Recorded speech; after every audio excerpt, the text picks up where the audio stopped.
પાટણના 1280માં સ્થાપના દિવસે કાર્યક્રમ યોજાયો। શૌર્ય પ્રેરક કાર્યક્રમનું આયોજન કરવામાં આવ્યું, જેમાં અખિલ ગુજરાત રાજપૂત યુવા સંઘના મોટી સંખ્યામાં લોકો ઉપસ્થિત રહ્યા અને તેઓની દ્વારા જ આ કાર્યક્રમ યોજાયો। રાજવીઓ, સંતો, રાજકીય આગેવાનો આ કાર્યક્રમની શોભા વધારવા ઉપસ્થિત રહ્યા।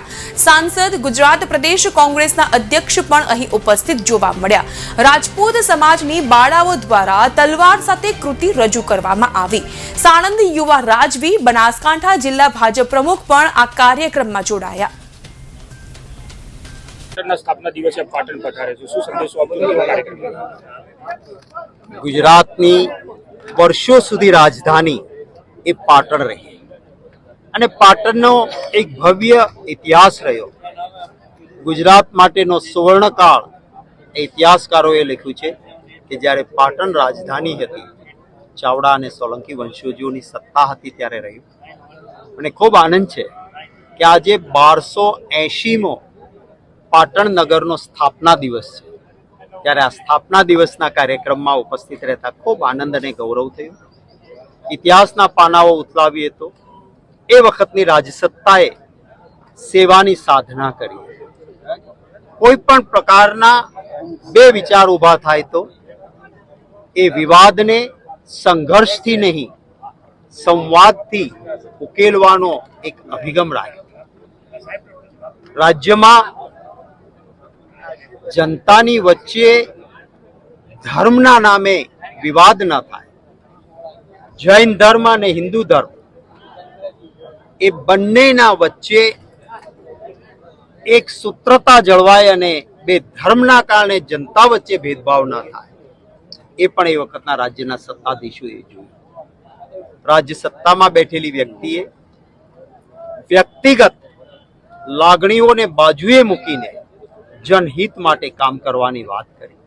સલાહકારો હામાં હા કરેવા નહીં, સારું સારું બોલેવા નહીં, સાચું સાચું બોલેવા સલાહકારો રાખ્યા। યોદ્ધા, મુખ્ય યોદ્ધા એ સમયના રાજ્ય શાસનના એક શ્રી કાક હોય કે એ વખતના મુખ્યમંત્રી, એમના રાજ્ય સત્તાના વડાપ્રધાન કહી શકાય એવા શ્રી મુંજાલ હોય, આવા ઉમદા લોકોને શાસનની વ્યવસ્થા આપીને જે રાજ્યને જે રીતે વિકાસ કર્યું કે સમગ્ર વિશ્વમાં પાટણની એક પ્રભુતા હતી। લોક કલ્યાણ એ પ્રાયોરિટી હતી, સત્તાનો વિસ્તાર નહીં, લોકોની સમસ્યાઓનો ઉકેલ એ શાસકોની પ્રાયોરિટી હતી। એટલા માટે જ સુવર્ણકાળ બન્યો હતો। હું આશા રાખું છું કે એ ઇતિહાસમાંથી પ્રેરણા લઈને આવતા દિવસોમાં અમે લોકો જે જાહેર જીવનમાં પડેલા છીએ એ પણ સ્વાર્થનો સંઘર્ષ નહીં, પરમાર્થનો પુરુષાર્થ એ જ સત્તાની સાચી સાધના હોઈ શકે, એ જ લોકોની સાચી સેવા હોઈ શકે। એ મંત્ર જો ઇતિહાસમાં ક્યાંય મળતો હોય તો પાટણના એ રાજ્ય શાસન, જેને સુવર્ણકાળ કહે છે, ત્યારનો છે। આવતા દિવસોમાં અમને પણ એ જ રસ્તે ચાલવાની ઈશ્વર શક્તિ અર્પે એ પ્રાર્થના આજના દિવસે એ જ હોઈ શકે।